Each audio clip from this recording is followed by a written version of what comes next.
Hey everyone, welcome back to the Privacy Guy.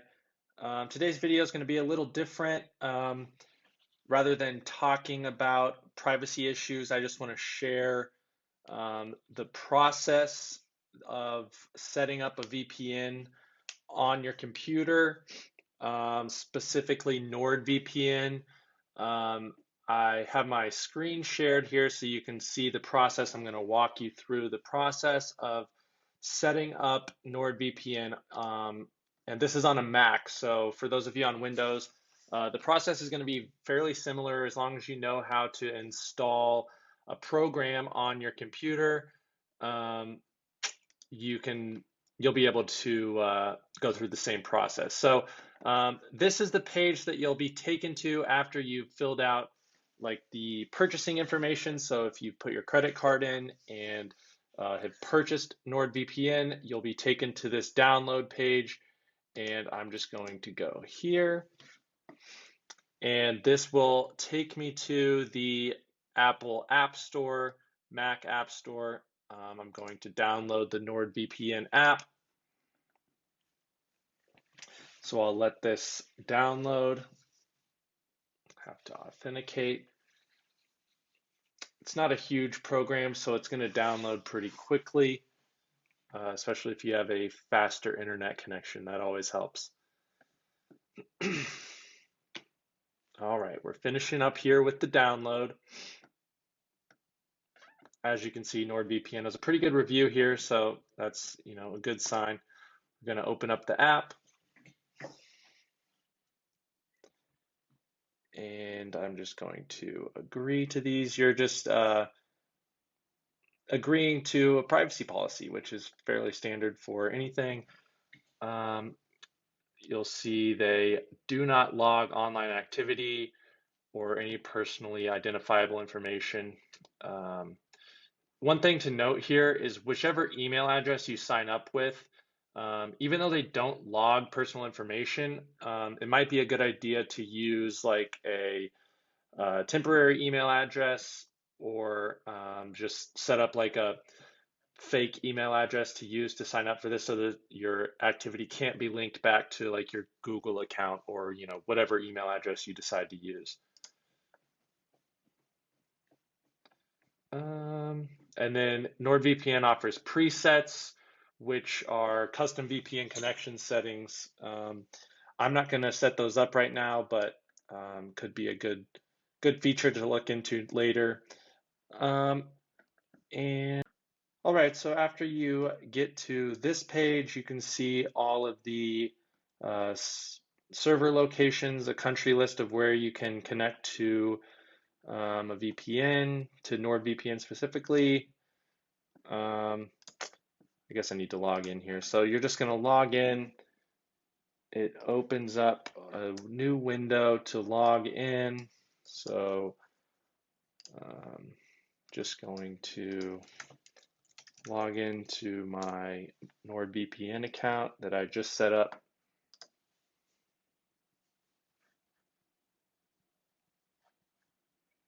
All right, and then once you've signed in, it's going to ask you if you want to open NordVPN. Yes, you do. All right, so now that I'm signed in, I can pick a country. I'm just going to go with the United States. I'm going to allow NordVPN to add VPN configurations. As you can see, there's this icon up here that allows me to connect just through this menu up here. I'm going to allow NordVPN to configure that. I'll need to enter my password.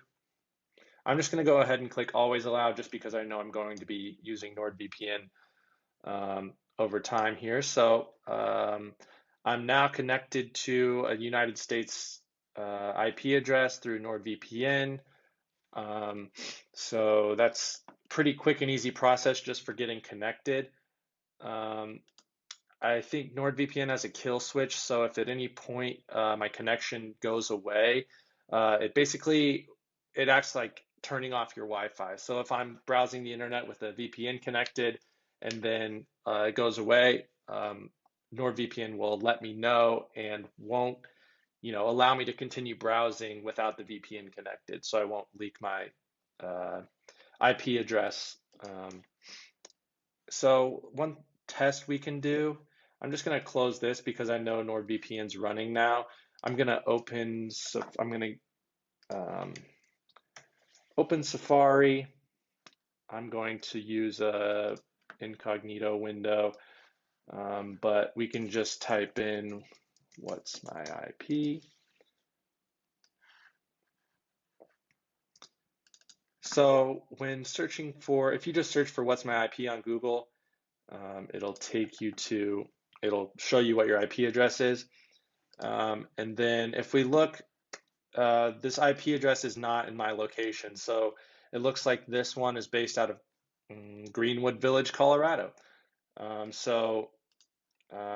Connecting through NordVPN allows me to hide my location from the websites I visited. It'll look like I'm in Colorado and not where I actually am. So that's a interesting feature. It's kind of the reason you use a VPN, so that websites you visit can't view your location. They can't view your IP address. It has some presets here. If I'm using NordVPN to download files, or I want the fastest internet connection, there's a couple options here. Or if I'm just browsing the web, these presets work to make your experience better. So I definitely appreciate the fact that NordVPN includes these.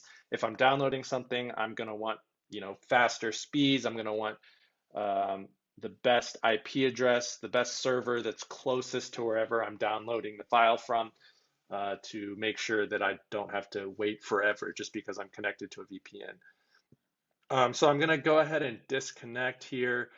Don't really need to be connected to a VPN at the moment, so I'm going to disconnect. But yeah, that's just what I wanted to show you, how to set up NordVPN. Pretty quick and easy process. I'll include a link in the description of this video to NordVPN if you want to try it out. So thanks for watching, and I'll talk to you guys all soon. Thank you.